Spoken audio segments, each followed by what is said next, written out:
Ethan Caldwell sat in his luxurious office, staring blankly out the floor-to-ceiling window that overlooked the New York City skyline. The golden hues of the setting sun painted the sky in a breathtaking display, but he found no beauty in it. His mind was clouded with frustration, and his jaw tightened as he replayed the conversation he had just had with his father, Richard Caldwell. Richard Caldwell was more than just the chairman of Caldwell Enterprises. He was a man of absolute control, a businessman whose mere presence commanded obedience. Ethan had spent years trying to distance himself from his father's shadow, building his own fortune so that he would never have to rely on the family's wealth. Yet despite all his efforts, here he was, being backed into a corner. "You will marry Isabella Hayes," Richard had said, his tone leaving no room for negotiation. "This is not a request, Ethan. It is a requirement." Ethan clenched his fists. "And if I refuse?" Richard leaned back in his chair, studying his son with cold amusement. "Then I will make sure that your shares in Caldwell Enterprises become worthless. I will cut you off from every asset connected to the family name." Ethan scoffed. "I don't need your money, Father. I have my own empire." A smirk appeared on Richard's lips. "Do you really think you built that empire alone? Without the Caldwell name, do you think your business partners would have trusted you? Would investors have lined up to pour their money into your projects? You may not want to admit it, but I made you, and I can unmake you just as easily." Ethan had nothing to say to that. He knew deep down that his father was right.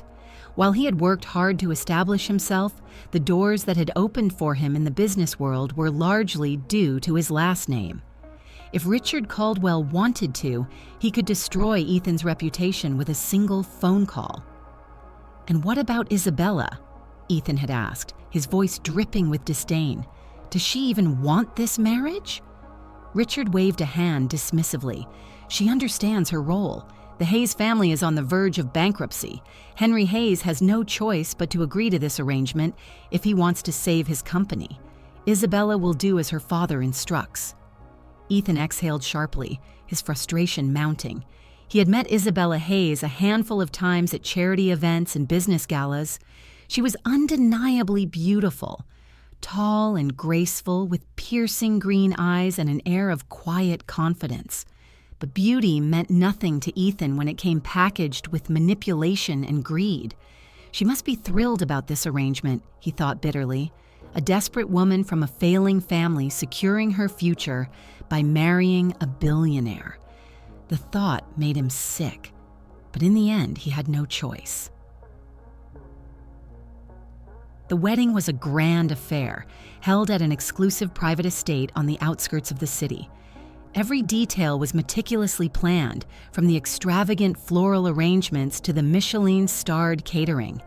The guest list included the most influential figures in the business world, all gathered to witness the union of two powerful families. But beneath the surface, the atmosphere was cold. Ethan stood at the altar, his face impassive, as he watched Isabella walk down the aisle. She wore an elegant white gown, her expression unreadable. There was no joy in her eyes, no excitement on her face, just a calm, almost detached demeanor. Interesting. When she reached him, Ethan extended his hand stiffly. Isabella placed her hand in his, her fingers cool against his skin. "You look beautiful," he said, his voice devoid of emotion. It was expected of him to say something. Isabella's lips curved into the faintest smile. "And you look like a man trapped in a cage." Ethan blinked. He hadn't expected that. Before he could respond, the officiant began the ceremony. The vows were exchanged, rings were slipped onto fingers, and before he fully processed it, Isabella Hayes was now Isabella Caldwell, his wife. As soon as the ceremony ended, Ethan turned to her and muttered under his breath, "I hope you don't expect me to play the loving husband." Isabella met his gaze, her expression unshaken. "I wouldn't dream of it." That response unsettled him more than he cared to admit. The reception was just as extravagant as the ceremony, filled with laughter, music, and endless toasts to the newlyweds. Ethan played his part, smiling and nodding at the appropriate moments, but inwardly, he counted the minutes until he could leave. Isabella, to his surprise, was just as detached as he was. She didn't cling to his arm, didn't pretend to be the adoring wife. She was polite, graceful, and utterly indifferent to him. At one point, his best friend and business partner, Marcus Reed, approached him with a smirk. "So, how does it feel to be a married man?" Ethan took a sip of his whiskey. "Like I just signed a business contract with a particularly annoying clause." Marcus chuckled. "She doesn't seem annoying to me. In fact, I'd say she's handling this better than you are." Ethan scowled but said nothing. As the night stretched on, he finally found his chance to escape. He walked over to Isabella, who was speaking with a group of guests, and leaned in. "I'm heading upstairs. Feel free to stay here and enjoy yourself, Mrs. Caldwell." Isabella turned to him with an unreadable expression. Then, to his utter shock, she replied, "Good. I'd rather not spend my first night as a married woman with a man who resents me." And with that, she turned away, continuing her conversation as if he were nothing more than a passing acquaintance. Ethan stared at her, momentarily at a loss for words. He had expected Isabella to be clingy, manipulative, or at the very least, resentful. But she was none of those things. She was indifferent. And for some reason, that unsettled him more than anything else. Ethan sat on the edge of his massive king-sized bed, rolling the sleeves of his white dress shirt up to his elbows. The wedding reception had finally ended, and he had retreated to his private suite on the top floor of the Caldwell estate, eager to be alone. Or at least, that was what he thought. A knock on the door made him pause. His jaw clenched slightly as he ran a hand through his tousled dark hair. He already knew who it was. "Come in," he said, his voice steady. The door swung open and Isabella walked in, still wearing her wedding gown. The fabric shimmered under the dim lighting, making her look almost ethereal. She carried herself with an effortless grace, but her expression was unreadable as always.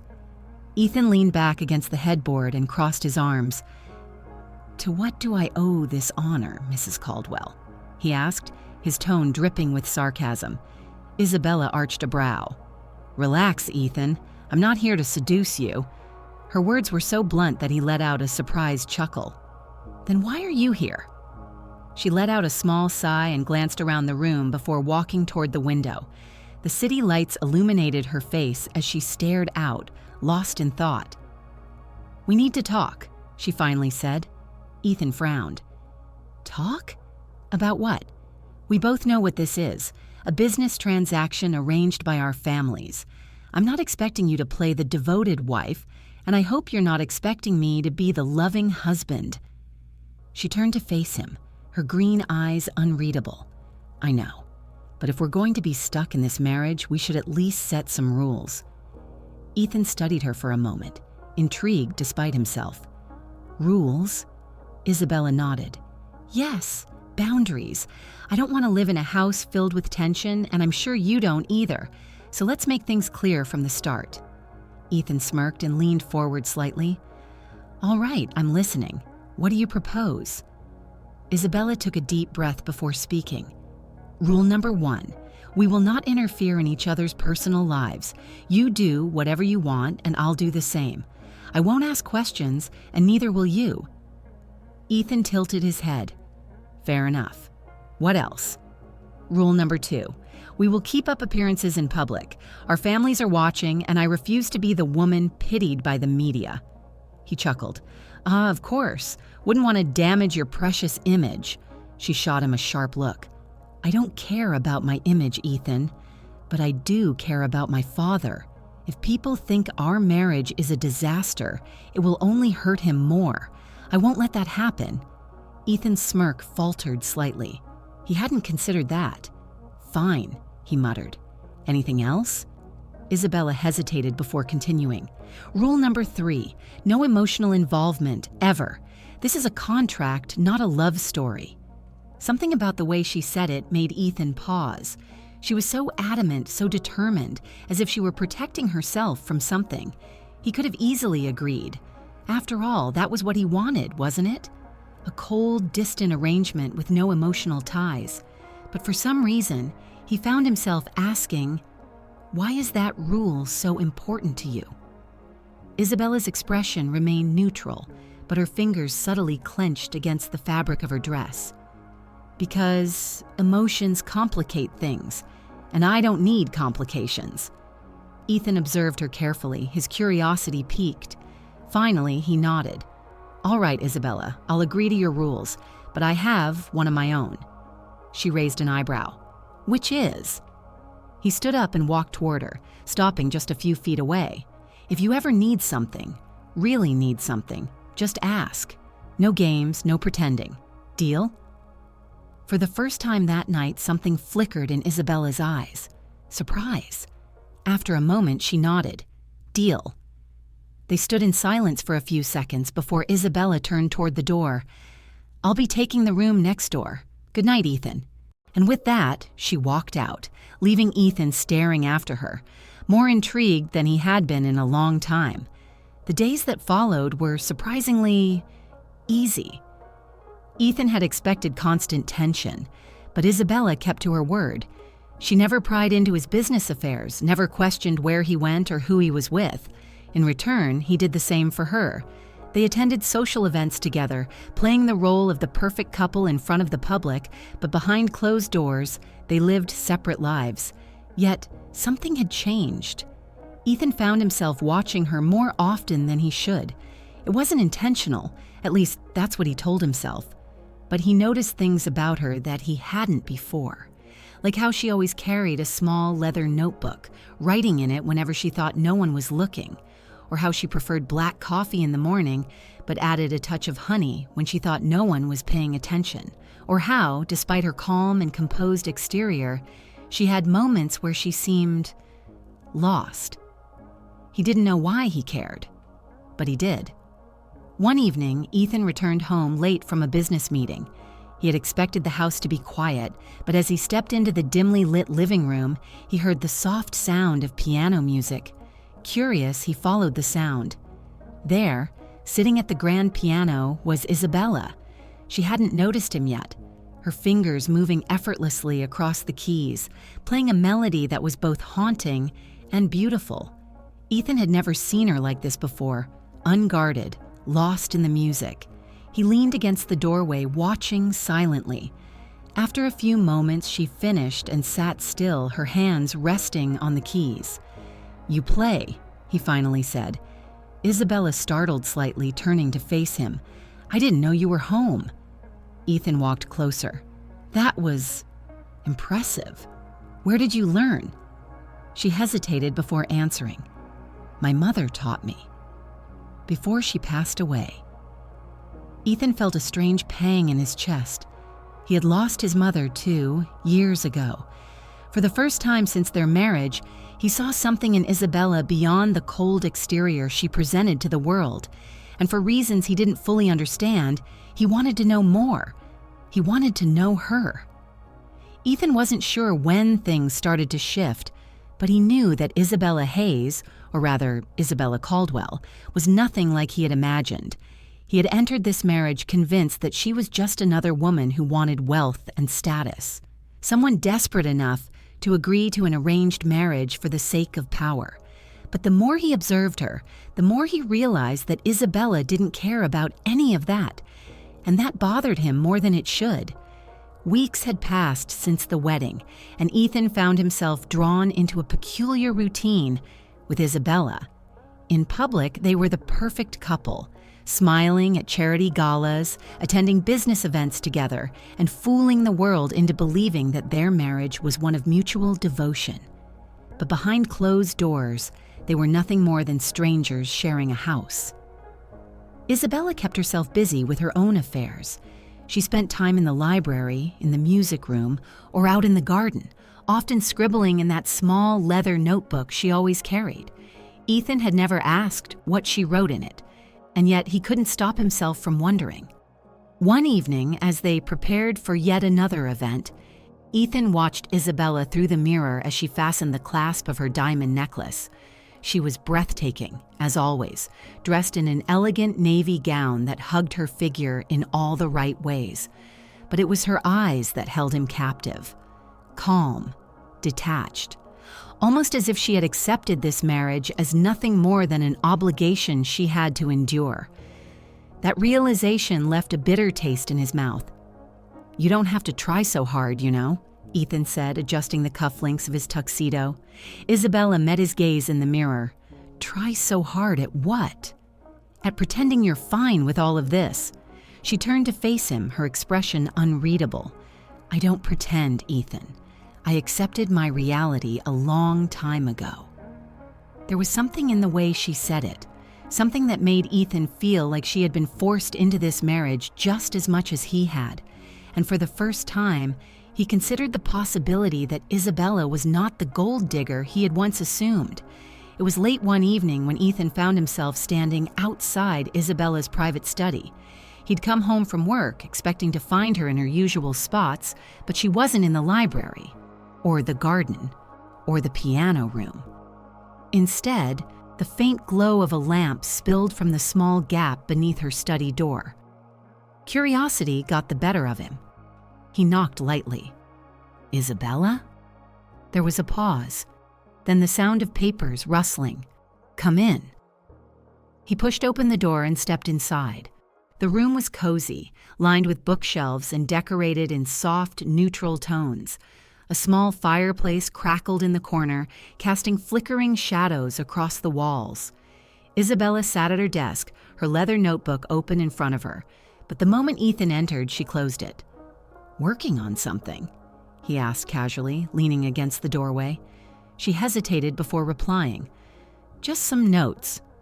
Nothing important." Ethan's gaze flickered to the notebook. He had never asked about it before, but now he couldn't ignore the way she guarded it so closely. "That notebook," he said, nodding toward it. "What's in it?" Isabella's fingers tightened slightly around the cover. "Just personal thoughts." Ethan arched a brow. "Personal thoughts about what?" She exhaled softly. "Why do you suddenly care?" He didn't have an answer, because he wasn't sure himself. But before he could press further, Isabella stood up, taking the notebook with her. "I should get some rest. Good night, Ethan." She left without another word, leaving him standing there, more intrigued than ever. The next morning, Ethan woke up with a lingering sense of frustration. He'd always been good at reading people. In the business world, he could tell when someone was lying, when someone was hiding something. But Isabella, she was a puzzle he couldn't quite solve, and that irritated him more than it should. He found himself watching her more carefully over the following days, paying attention to the small details he'd previously ignored. The way she avoided personal questions, the way she never spoke about her past, the way she seemed to carry an invisible weight on her shoulders. Then, one night, he found his answer. Ethan had returned home late from a dinner meeting, expecting to find the house quiet. But as he stepped into the foyer, he heard hushed voices coming from the study. He recognized one of them as Isabella's. The other belonged to an unfamiliar man. His curiosity turned to suspicion. Without hesitation, he stepped forward, pushing open the door. Inside, Isabella stood near the window, her arms crossed defensively. Across from her stood a man in his mid-40s, dressed in a worn-out suit. The moment they noticed Ethan, the man's expression turned tense. "Ethan," Isabella said, her voice carefully controlled. "I thought you were out for the evening." Ethan's gaze flickered between her and the man. "Clearly, I came back just in time." He turned to the stranger. "Who are you?" The man hesitated, then exhaled. "My name is Daniel Hayes. I'm Isabella's uncle." Ethan's brows furrowed. He had never heard of an uncle before. Isabella's shoulders stiffened, and she stepped forward. "Ethan, this is a private matter." "No, it's not," he countered, his voice hardening. "Not when it involves my wife." Daniel sighed. "She didn't want you to know, but I suppose there's no avoiding it now." Ethan crossed his arms. "No what?" A heavy silence filled the room before Daniel finally spoke. The Hayes family was ruined long before this marriage was arranged, he admitted. Henry Hayes, Isabella's father, wasn't just bankrupt. He was in debt to the wrong people. Dangerous people. Ethan's eyes narrowed. Go on. Daniel hesitated before continuing. Henry. He made a deal. A bad one. When he couldn't pay up, they came after him. And when they couldn't get what they wanted from him, they turned to Isabella. Ethan felt something dark coil in his chest. What do you mean? Isabella finally spoke, her voice quiet. They wanted collateral, a guarantee that my father would pay, and when he couldn't, they decided that I was the next best thing. Ethan's breath stilled. They were going to take me, Ethan, she admitted, her voice barely above a whisper. And if this marriage hadn't happened, they would have. Everything clicked into place. The reason Isabella had agreed to this arrangement so easily, the reason she had been so adamant about keeping things distant, she hadn't married him for power or money. She had married him to save herself. Ethan clenched his fists. For the first time, he realized that this wasn't just an arranged marriage. This was a lifeline. And Isabella had been fighting to survive long before he ever came into the picture. Ethan Caldwell had always believed that his marriage to Isabella was nothing more than a forced contract, a merger between two powerful families to maintain their wealth and influence. But now, as he stood in his study, replaying the words he had just heard, he realized how blind he had been. His wife had been fighting a battle he knew nothing about. And for the first time since this marriage began, something unfamiliar stirred within him. Rage. Rage at the people who had tried to take her. Rage at her father for gambling with his own daughter's safety. And most of all, rage at himself for not realizing the truth sooner. The air was thick with tension as Ethan drove through the quiet streets of the city. After Daniel Hayes had left, Isabella had retreated to her room without saying a word. Ethan had let her go, giving her space, but the storm brewing inside him refused to settle. He needed answers. So here he was, speeding toward the high-rise offices of his most trusted investigator, Damian Blackwood.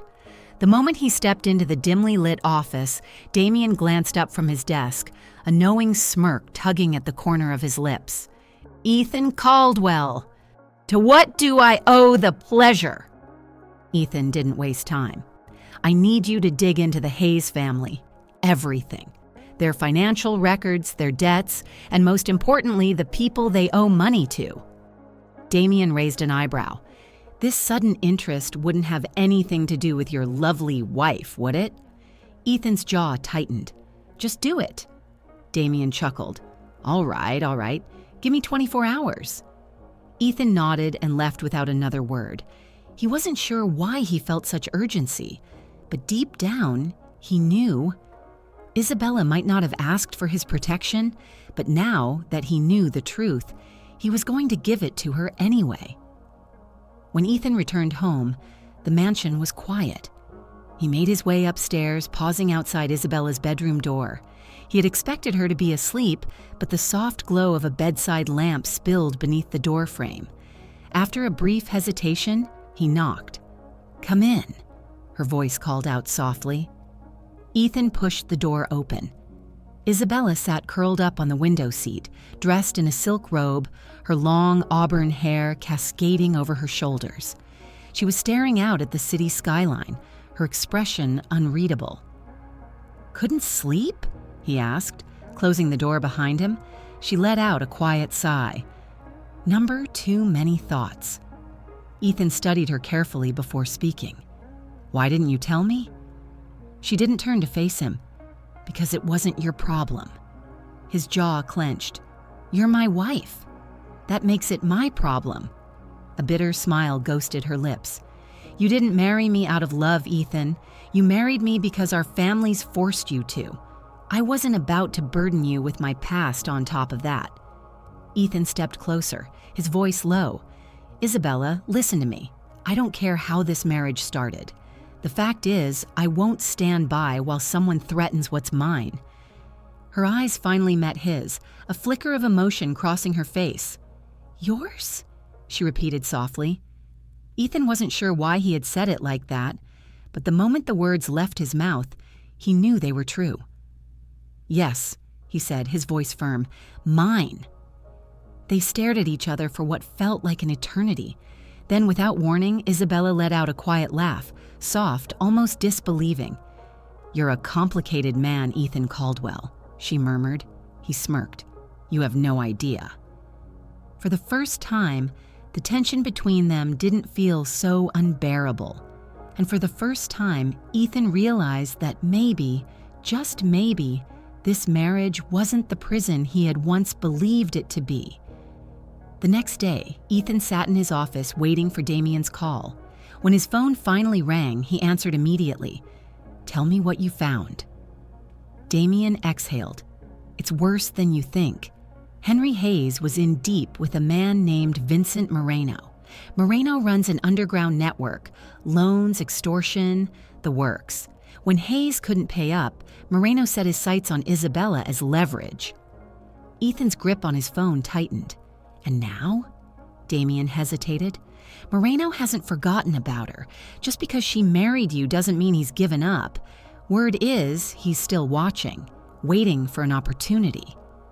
Ethan's blood ran cold. Moreno was still after Isabella. The thought sent a violent surge of protectiveness through him. "Find out everything about Moreno, his businesses, his hideouts, his weaknesses. I want to know exactly what I'm dealing with," Ethan ordered. Damien chuckled darkly. "You're planning something, aren't you?" Ethan's voice was ice. "I don't plan, I execute." He ended the call, his mind already made up. Vincent Moreno had made a mistake by setting his sights on Isabella, and Ethan was about to teach him a lesson he'd never forget. That evening, Isabella found Ethan in the study staring into the flames of the fireplace. "You're quiet," she noted, stepping inside. Ethan glanced at her. "I had a conversation today. About you." Her body tensed slightly. "With who?" "Damien. He dug into your father's debts. Into Moreno." Isabella inhaled sharply. "Ethan, you shouldn't—" "I should," he interrupted. "And I will." She crossed her arms. "I don't need you to fight my battles for me." Ethan stood and closed the distance between them, his gaze burning into hers. "I know you don't. But I'm your husband, Isabella, and that means I protect you, whether you want me to or not." She held his gaze, searching for something in his expression. "Why do you care so much?"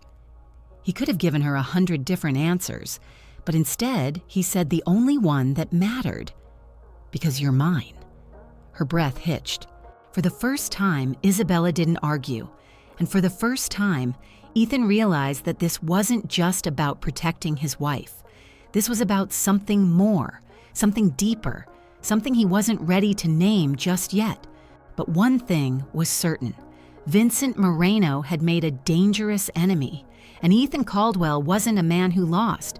Ethan Caldwell had never been a man to hesitate. In business, he made ruthless decisions without second-guessing himself. He built his empire by eliminating threats before they could become real dangers. And now, someone had dared to threaten his wife. Vincent Moreno. A man who thought he could take what belonged to Ethan. A man who had been watching Isabella, waiting for the right moment to strike. That was his first mistake, because now Ethan was watching him, and he was about to remind everyone exactly why crossing a Caldwell was a fatal decision. Ethan had spent the past 48 hours gathering information on Moreno. Through Damien's network of informants, he learned that Moreno controlled a chain of illegal gambling rings, money laundering fronts, and underground clubs. The man had a reputation for making people disappear, either through threats, blackmail, or something far worse. But Ethan had no intention of playing by Moreno's rules. If Moreno wanted to play dirty, he would learn the hard way that Ethan was far more dangerous. Sitting in his office, Ethan dialed a number. "Mr. Caldwell," Damien's voice greeted him. "I assume you're ready to make a move?" Ethan leaned back in his chair. Tell me everything about Moreno's operations, his weak spots, his enemies." Damien chuckled. "You're going for the kill, aren't you?" Ethan's voice was ice. "I don't like loose ends, Damien, and I don't leave my wife unprotected." There was a pause before Damien replied, "You're in deeper than you think, aren't you?" Ethan didn't answer, because he wasn't sure if Damien was talking about the war with Moreno or the war inside himself. That evening, Ethan returned home to find Isabella in the study, sipping a glass of wine by the fireplace. She looked up as he entered. "You're late." Ethan poured himself a drink and took the seat across from her. "Had some things to take care of." Isabella raised a brow. "And by things, I assume you mean Moreno." Ethan smirked. "You assume correctly." She set her glass down. "Ethan, I don't need you to fight my battles. I've lived my whole life dealing with threats like him." His expression darkened. "That's exactly why I won't let him near you." A flicker of something passed through her eyes, something unspoken. "Do you always do this?" she asked softly. "Do what? Go to war for people who don't ask for your protection?" Ethan exhaled sharply. "Number. You're the first." Silence stretched between them. Then Isabella leaned forward slightly, her gaze unreadable. "And why is that?" Ethan held her stare. He could have said 100 things, that it was about protecting what was his, that he refused to be controlled, that it was just business. But none of those explanations felt true. Instead, he answered honestly, "Because it's you." Something shifted in Isabella's expression, but before she could respond, Ethan's phone buzzed. A message from Damien. "It's done. Moreno got the message loud and clear." Ethan smirked. Moreno was about to learn that coming after Isabella had been the biggest mistake of his life. Vincent Moreno sat in his private club, swirling a glass of whiskey in his hand. His men stood around him, tense, nervous, and he understood why. Because 2 hours ago, every one of his illegal gambling dens had been raided. His cash flow had been frozen. Several of his top enforcers had disappeared without a trace. And now, a single black envelope sat on the table in front of him. It had been delivered by one of his own men, who had been found outside, bloodied and beaten, with a message carved into his arm.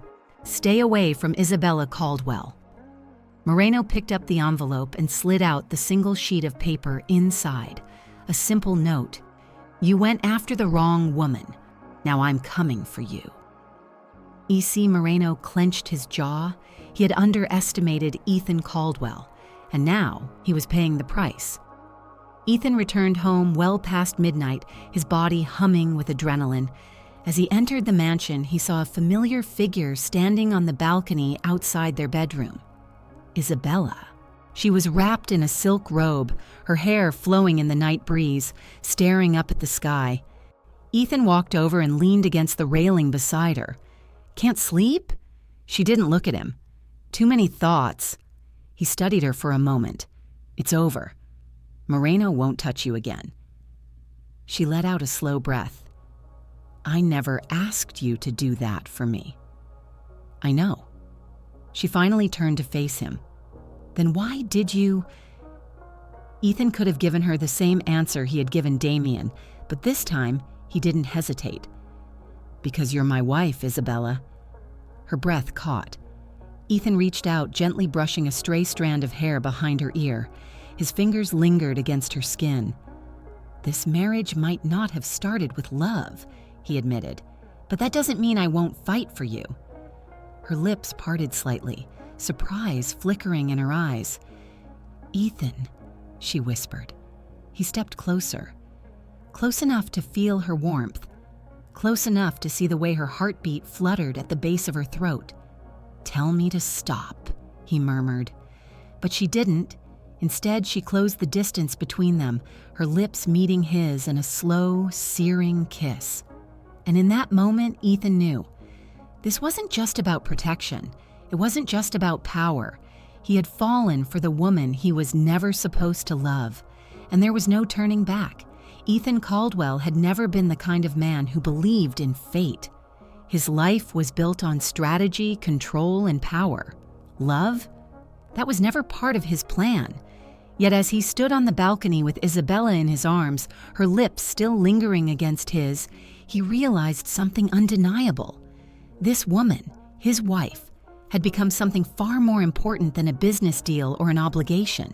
She was his, and not just in the way he had once claimed out of dominance or protection. She was his choice, his future, his heart. And this time, for the first time, he wasn't afraid of it.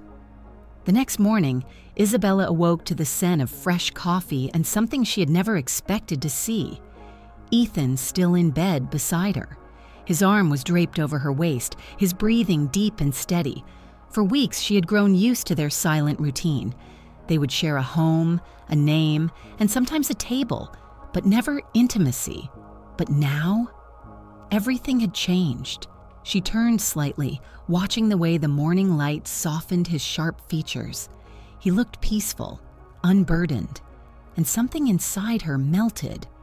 Carefully, she traced her fingers over his hand, wondering how this had happened, how the man she had once resented had become the one person she trusted most.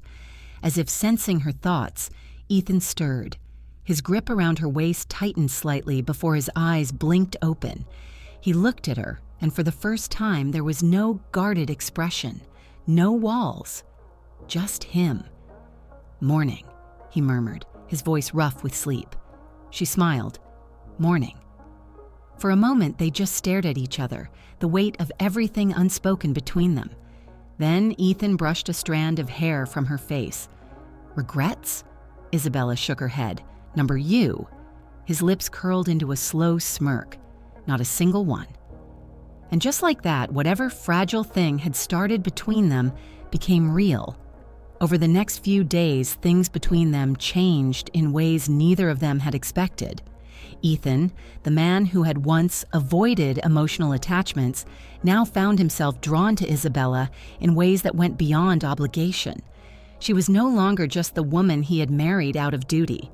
She was the woman he wanted, the woman who challenged him, softened him, made him feel things he never thought he could. And Isabella, for all her strength and independence, found herself falling too. She had spent so much of her life keeping people at arm's length, afraid of trusting the wrong person. But Ethan? He had proven himself, not just with words, but with actions. He had protected her, fought for her, and now he was loving her. Not in grand, dramatic declarations, but in the little things.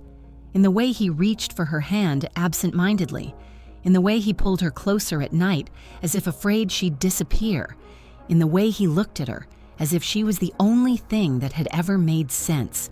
And Isabella realized something terrifying. She loved him, but love was never without challenges. One afternoon, as Isabella was leaving a boutique in the city, a black car pulled up beside her. Before she could react, a man stepped out, his dark eyes filled with malice. Vincent Moreno. "You think this is over?" he sneered. "You think your husband's money makes you untouchable." Isabella's heart pounded, but she refused to show fear. "I think you should get back in your car before you regret it." Moreno smirked. "You've got fire. No wonder Caldwell likes you." She clenched her fists. "Stay away from me, Vincent. Stay away from us." But before he could respond, another voice cut through the air. "She told you to leave." Isabella turned just in time to see Ethan step out of his car, his expression dark with fury. Moreno's smirk faltered. "Caldwell." Ethan took slow, deliberate steps toward him. "If you ever go near my wife again, you won't live to regret it." There was something deadly in his voice, something that made even a man like Moreno hesitate. "Consider this your only warning," Ethan added. For a moment, the two men locked eyes. Then Moreno stepped back. "This isn't over." Ethan didn't flinch. "Yes, it is." And just like that, Moreno climbed into his car and disappeared. Isabella let out a breath she hadn't realized she'd been holding. Ethan turned to her, his eyes scanning her face. "Are you okay?" She nodded. "Yeah, but you didn't have to come." His jaw tightened. Yes, I did. He reached for her hand, lacing his fingers through hers, and for the first time in a long time, Isabella felt safe.